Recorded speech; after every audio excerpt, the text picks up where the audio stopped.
Hello everyone. In the previous presentations, we have discussed design of various IC engine components such as cylinders, pistons, and connecting rod. There is one more very important component, and that is crankshaft. In today's presentation, we intend to discuss the design of crankshaft and will try to understand the concepts that governs the design of crankshaft. Crankshaft are of two types: center crankshaft and overhang crankshaft.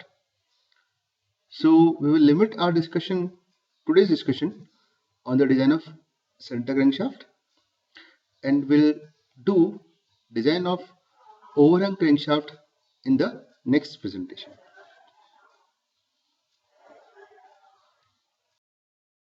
So at the end of this presentation, the students will be able to understand the functions of crankshaft, the likely materials that are to be used for a crankshaft, and design of a center crankshaft that includes design of crank pin, design of left hand and right hand crank web, and design of shaft under flywheel.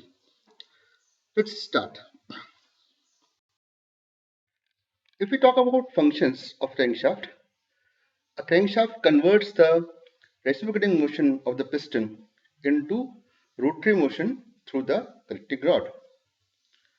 A crankshaft consists of three parts: crank pin, which is attached to the big end of connecting rod; crank web, that connects crank pin and the shaft; and the shaft that rotates in main bearing and transmits power to the outside source. Further, a crankshaft can be classified into two types: side crankshaft, that is also called as overhang crankshaft, and center crankshaft. This is a pictorial presentation of side crankshaft. You can see that in a side crankshaft there is only one crank web, and it is supported on two bearings. One bearing is this and another bearing is this. This is flywheel. It is used in medium size engines and large size horizontal engines. This is a center crankshaft in which we can see there are two crank webs and three bearings. These are main bearings, and this is another bearing, and this is flywheel. This crankshaft is widely used in automobile engines, radial aircraft engines, stationary engines, and marine engines. Our today's presentation will be limited to design of center crankshaft, and we will discuss the design of side or overhang crankshaft in another presentation. If we talk about the requirement of crankshaft material, so a crankshaft material should have sufficient strength to withstand the bending and twisting moment to which it is subjected. It should have sufficient rigidity to keep lateral and angular flexion within permissible limits. And finally, it should have sufficient endurance strength since it is subjected to fluctuating stresses. One thing I would like to mention, that crankshaft is like any other shaft, but with a complex state of loading.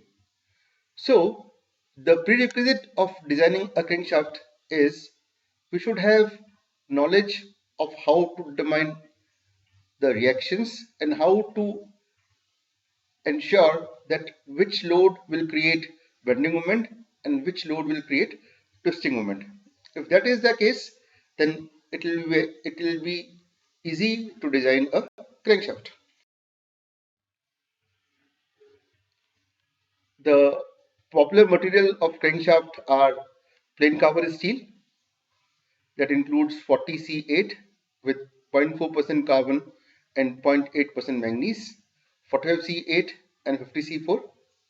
For high speed engines, Alloy steels can also be used with nickel chromium as main alloying element, and crankshaft is made by drop forging.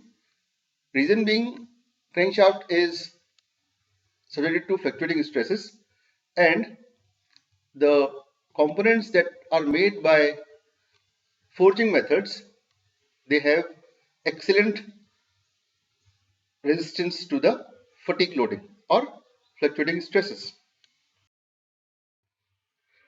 This is animation of crankshaft, this which is showing that how crankshaft is connected to connecting rod and transmits power. Now, a center crankshaft is subjected to bending and torsional movement due to following forces. There are three forces. One force is the force which is being exerted by the connecting rod on the crank pin. Since there is flywheel attached to crankshaft, so weight of flywheel which acts downwards in vertical direction will be the second force. And then finally, since flywheel will be transmitting power to some other device like belt drives, so resultant belt tensions, that is P1 plus P2, is the another load which we assume to act in horizontal direction. We'll design crankshaft for two cases. Case 1 is when crank is at top dead center and subject to maximum bending moment and no torsional moment. And case 2 when crank is at an angle with line of dead center and subjected to maximum torsional moment. Now we'll discuss these cases. This is a line diagram of a crankshaft. We can see that these are two webs. This is crank pin over here, and this is bearing 1, bearing 2, and bearing 3. So the steps in crankshaft design are, and these are invariably used for the crankshaft design. Step 1 will be, we'll need to find all the bearing reactions due to vertical and horizontal loads on bearings 1, 2, and 3. Then in the next step, we will design crank pin, considering it as a beam which is subjected to maximum bending moment. In the third step, we will design the left hand crank web and right hand crank web. And in the last step, we will design the shaft, which is this under flywheel. You can see that one load is acting over here, which is load due to connecting rod. Then this is another load, which is weight of flywheel acting in vertically downward direction, and this is tensions on the belt drive. The assumptions are the engine is vertical and crank is at top dead center. The belt drive is horizontal, which we can see over here, and the crankshaft is simply supported on the bearings. This PP force is acting over here. This weight of flywheel over here, and horizontal load due to belt drive, it is P1 plus P2. Now let us move on to step 1, which is we need to find reactions, all vertical, horizontal, and resultant reactions on the crankshaft. Here are two types of reactions. One is denoted by R1V and R2V, and other denoted by R2-V, R2-H, R3-V, R3-H. First of all, we should not get confused by why so many reactions and why this nomenclature. To avoid ambiguity, the reactions due to this load PP on bearing 1 and 2 are denoted by R1V and R2V. Then since there is another vertical load W over here, so the reactions vertical reactions on bearing 2 and 3 are denoted by R2-V and R3-V, and the reactions due to horizontal load P1 plus P2 are denoted by R2-H and R3-H. So we can say that at bearing 1 there is only one vertical reaction acting upwards. On bearing 2 there are two vertical reactions, one due to this load and another due to W load.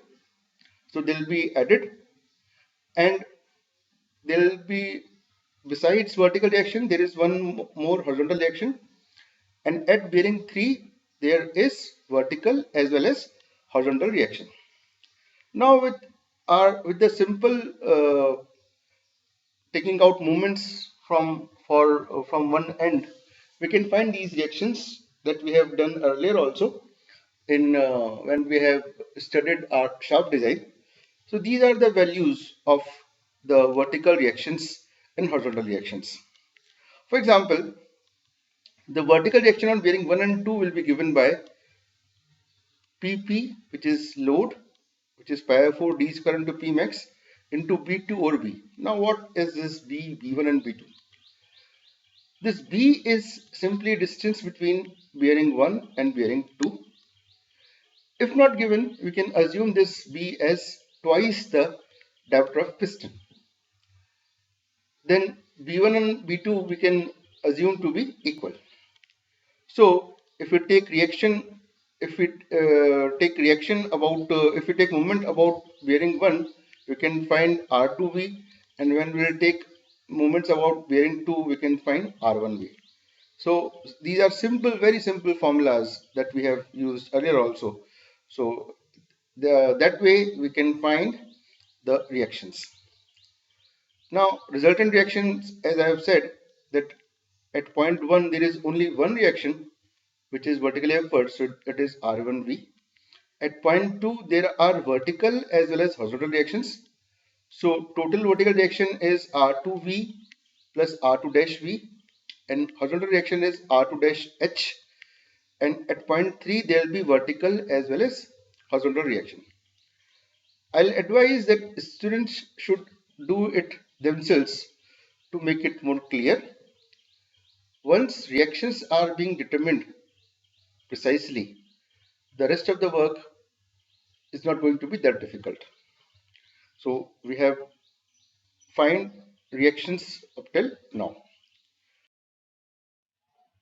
Now moving to the next step, we'll decide the dimensions of crank pin. This is crank pin over here with diameter DC. Load PP is acting over here, which is nothing but pi r 4 d square into P max. So this bearing, this shaft is being supported on bearing 1 and 2.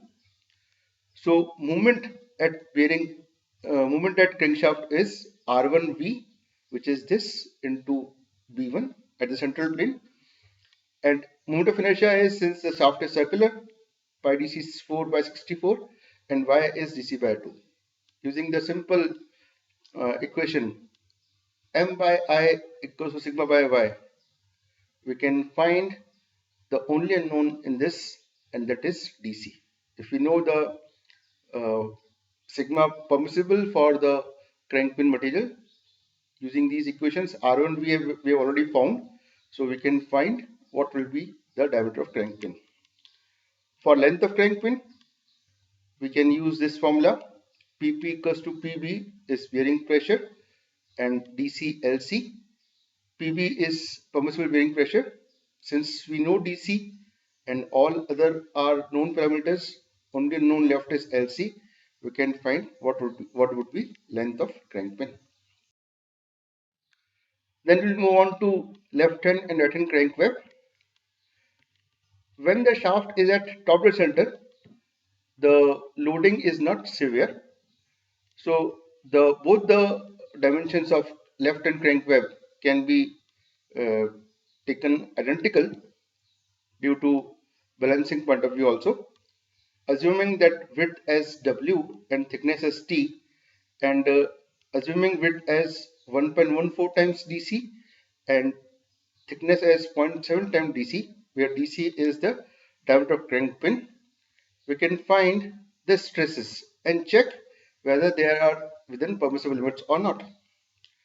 Now, this crank webs are subjected to first direct compressive stresses, which is given by the formula load over area, and then bending moment at the central plane, which is somewhere over here.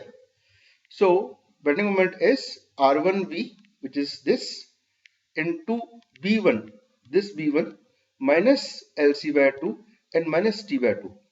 We are interested in finding the bending moment at the central plane of this web. So we know that moment of inertia is WT cube by 12 for a rectangular section and Y is T by 2. So you can find sigma bending as MBY over I. One stress was this and one stress is this. So resultant stress is sigma C plus sigma B. For safe design, it should be less than sigma permissible. Then the next step is we need to find diameter of shaft under flywheel, which is over here. So now the reactions R2 dash V, R2 dash H, R2 dash, and the reactions due to this will come into picture. Now this will have bending in two planes. One is horizontal plane and another is vertical plane.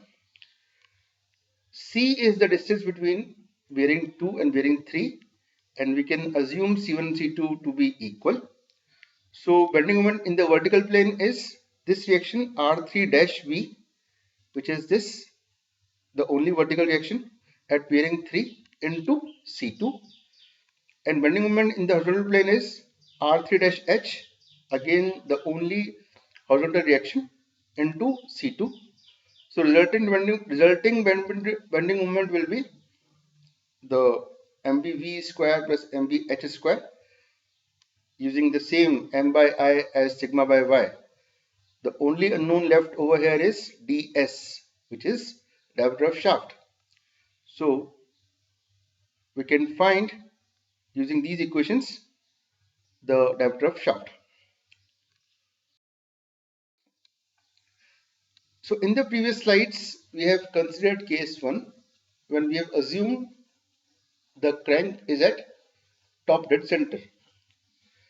There can be another case also, in which the crank is at an angle and producing maximum torque. This is the diagram that shows such a scenario. This will happen when theta is 25 degree to 40 degree for a diesel or petrol engine. Now assuming that PP is the force, which is same force acting on piston due to gas pressure, pi d square P max over 4, and PQ is thrust on this. This is thrust on conducting rod. So it is having component, one is tangential component, this direction, and radial component along the crank pin.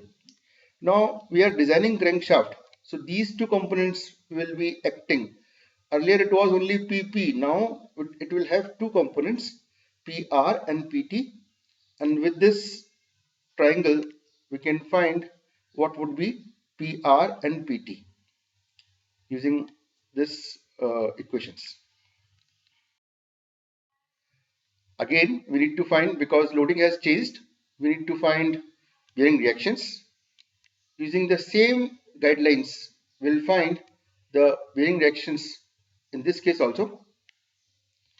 Now, unlike previous case, there will be this radial component and this tangential component, and this is their resultant. So now, earlier bearing 1 used to have only one reaction. Now it will have two reactions, R1V and R1H. Bearing 2 will have two vertical reactions, R2V and R2-V. R2-V is due to this vertical loading, and bearing 2 will have two horizontal reactions also, one due to this PT force and another due to this P1 plus P2 force. So using the same guidelines, same understanding of finding reactions, you can find all the reactions.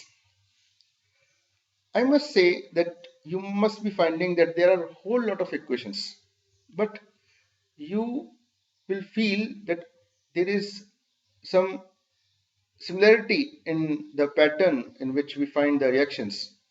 So if we do it a couple of times, we'll be familiar with the formula and the finding of these reactions. So we need not worry about the length of equations and the multiple times we are finding the reactions. Now we need to find the diameter of crank pin. You can see that the crank pin is subjected to bending moment MB due to reaction R1V and torsional moment T due to reaction R1H. So bending moment will be R1V into B1 and torsion moment is R1H into R, where R is crank radius. We have got one bending moment and one twisting moment, so we can find equivalent twisting moment equals to m square plus t square whole root, and using the same formula T by J equals to 2 by R, we can find the diameter of crank pin, which is given by this equation. So dia of crank pin can be found. Again, the length of crank pin can be found by this equation, where PQ is the resultant force, PV is the bearing pressure, DC is diameter of crank pin, we have already found, and LC is length of crank pin. So putting the values, we can find length of crank pin. We'll again need to find the diameter of shaft under flywheel. This shaft will be subjected to bending moment due to reaction R3, and it is also subjected to torsional moment due to tensile component PT. So T is PT into R and MB is R3 into C2. You can see it over here. We know already what is value of R3 and what is value of PT. So putting the same, again we'll find TE, and using the same equation T by J equals to 2 by R, we can find diameter of shaft, where tau is the permissible stress for the shaft material. Now, since the loading is severe, unlike previous case, we need to find diameter of shaft at the juncture of RH crank web also, which is somewhere over here. This will be subjected to bending moment in the vertical plane due to forces R1V and PR in vertical plane, bending moment in the horizontal plane due to forces R1H and PT in the horizontal plane, and torsional moment T due to tangential component PT.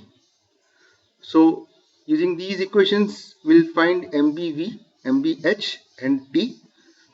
We'll combine them to find TE, and then we can find the shaft diameter DS1 at the juncture of right hand crank web.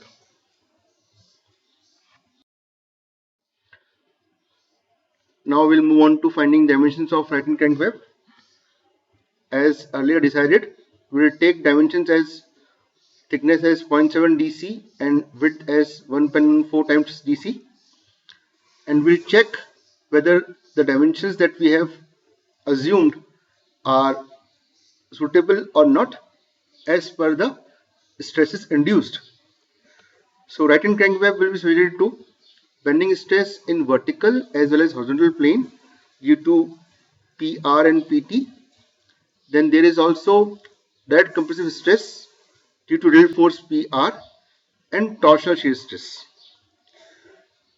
These are the formulas by which we can find the stresses due to bending stresses in vertical and horizontal plane. Then the direct compressive stress is given by PR upon area, which is W into T. Now we have three normal stresses. One is bending stresses in the horizontal plane, bending stress in the vertical plane, and direct compressive stress. Since the nature is same, we'll combine them. Now we'll find torsion moment equals to R2H B2 into LC by 2. Since the Z for this section, rectangular section, is WT square by 4.5, so we'll find tau from here. Now using the equation ME equals to root M square plus T square plus 1 by 2 M, we'll find equivalent bending moment, and then we'll find this, so it should be less than sigma C permissible. So to summarize what we have done, we have assumed the dimensions and found that the induced stress is less than permissible stress. One thing I would like to mention over here, if this is not the case, that means if this stress is not coming out to be less than equal to this stress, then we may increase the width, because increasing width will not affect the functioning of the crankshaft. So we can increase the width till the stresses comes out to be less than the permissible stress. Now let us talk about the left hand crank web. The loading is such that left hand crank is not severely stressed to the extent of right hand crank web. Therefore, it is not necessary to check the stresses in the left hand crank web. Thus, thickness and width of left hand crank web are made equal to the right hand crank web. Concluding remarks. Students might be confused that we are finding dimensions for both the cases, case 1 and case 2, which will be the final answer. So as we have seen that in both the cases it is possible to find dimensions of crank pin, width and thickness of left and right hand crank web, and diameter of shaft under flywheel.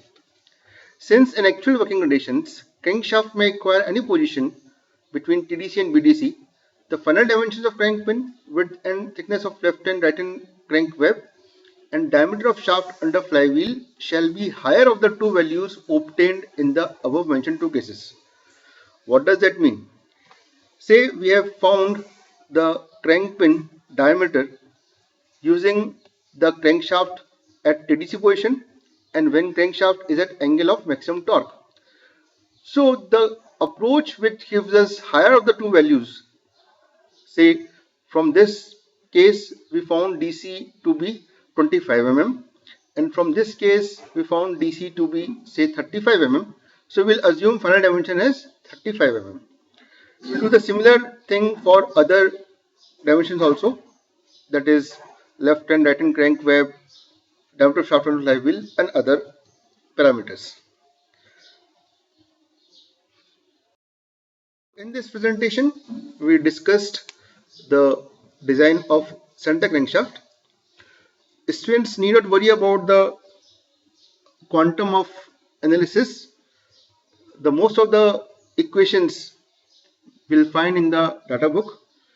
We just need to understand the approach that is being used to design crankshaft, and it will be easier for us to attempt the design of crankshaft if we understand the procedure. In the next presentation we'll try to discuss the design of overhung crankshaft. I request you to go through the presentation and do the analysis by yourself so that you'll be familiar with the formulas, with the approach that we have used, and we'll solve numericals also as always to make the understanding of this center crankshaft design in a better way. I hope that you have enjoyed this presentation. I thank you for your kind attention.